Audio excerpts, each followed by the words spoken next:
the situation was already pretty dire, people starving there, and now this, no aid today. Yeah, I mean, that is one of the immediate impacts, of course, of the closure of the distribution hubs for 24 hours. You know, some aid will still get in through the United Nations, but only a very, very little, certainly not what is needed.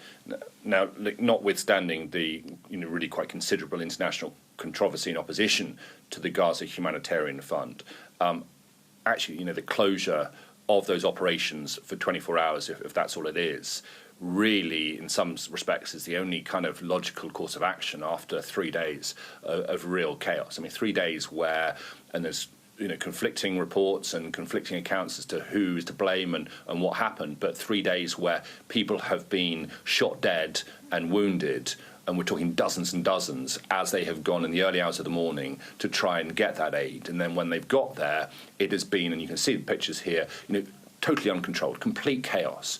So when the Israeli government and the Israeli military say that the point of the Gaza Humanitarian Foundation is to deliver aid and ensure that it doesn't go to Hamas, well, look at these pictures.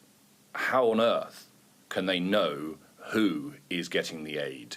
And, they cannot be sure whether or not it is going to Hamas or whether it's going to civilians.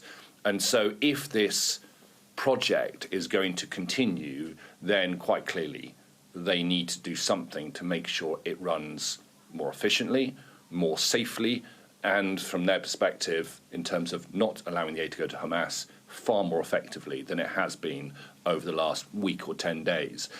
And I wonder whether or not the news from the Boston Consulting Group that was reported by the Washington Post last night has something to do with this. The Boston Consulting Group is a management consultants, major international company that was heavily involved in the establishment of this Gaza Humanitarian Foundation. Apparently, according to the Washington Post, has decided to withdraw its support and its work for the organisation, and that could be really problematic for its operations going forward.